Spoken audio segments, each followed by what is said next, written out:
charge is rationalizing religion too much, right? But we're going to argue to you that why we think salvation is the most important thing is because the reason religion exists is not for people to give a calculus of their action. Religion exists because people have inherent fear that they cannot understand. They are afraid of something that they cannot picture. For example, they're afraid or stressed or depressed about something that they cannot predict. And all of this unexplained fear needs to be somehow catered, right? That's why religion came and gave salvation of all of the bad deeds that you have done. If you believe in a religion and you accept forgiveness, you are forgiven, and then in the afterlife you're going to be granted with wishes and all of those, and you're going to have like a good afterlife, right? So my point is, religion has never been about rational. Whether it starts with worldly temptation first or actions afterwards, that's not what matters to the religion. Of course, okay, we think that the burden from opposition is not to prove that all of the sins is not caused by actions, but only caused by worldly temptations. Of course not. Action is still going to be there. It's a verb, right? So it has to be happen for you to have sins. But we think that the contextualization of what are the path for one person to reach salvation is the most important thing in religion.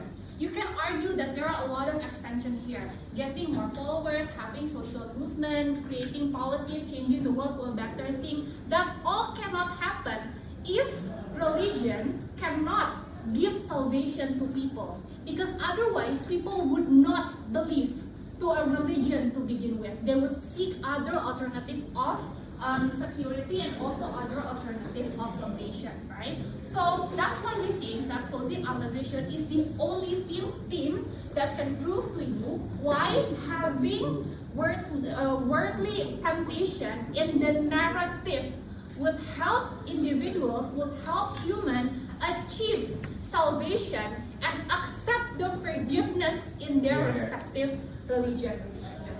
Why is that so?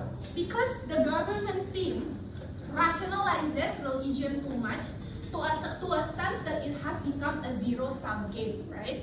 When you have a sin, when you commit a sin, and you're aware that it is solely because of your own action. And this is their words. In order for you to receive salvation, you have to compensate for your bad action. Okay, I understand. But that has made sins and also good behaviors become a spectrum, okay? What are good things that can compensate your sin of murdering people?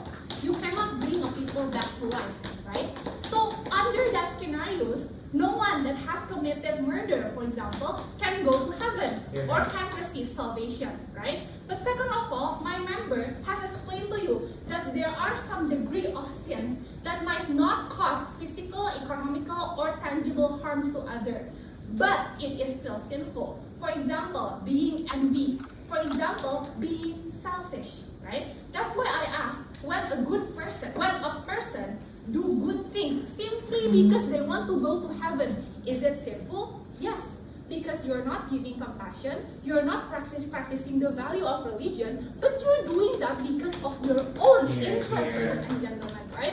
So how come for these people they can go and reach salvation in the end? That's why go on and do not sin more is an Old Testament that has been changed to a New Testament. The New Testament does not require you to compensate for your bad action. The New Testament only requires you to believe in Jesus, accept the forgiveness, and make an effort to change, ladies and gentlemen.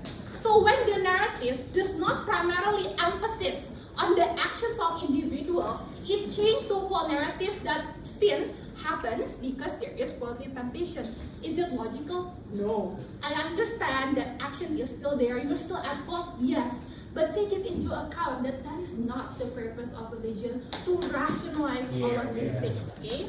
So that's why, which path better lead to salvation? These three themes believe salvation exists, but never have they argued to you why salvation exists and can be achieved under their case. It's not you believe in religion like that, where you wouldn't be able to accept all of, when you wouldn't be able to have all of those forgiveness, right? Closing. Why stop being selfish and being envious is so damn hard to the level when you require to justify that your action is caused by world temptation rather than by your individual mistake. Feeling selfish is not a conscious thing to do, ladies and gentlemen. It just happened. It's like falling in love. It's like you don't feel a good vibe in yourself. Okay?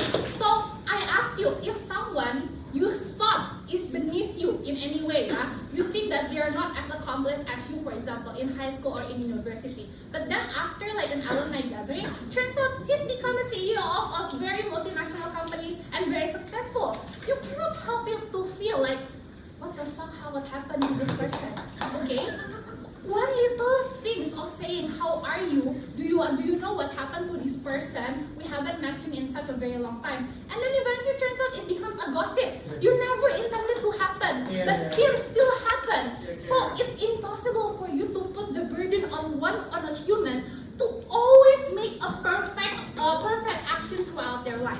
And like what I said, even if you what are the things that can compensate the unreversible sins that you have made, ladies and gentlemen? That's why we think it has never been able, that was we think that on the government side, religion will never be able to go to the path of salvation itself, right? Now, what we say is that when you don't have this, salvation, what happens is that people will not have religion to begin with. Why we think that this is the most?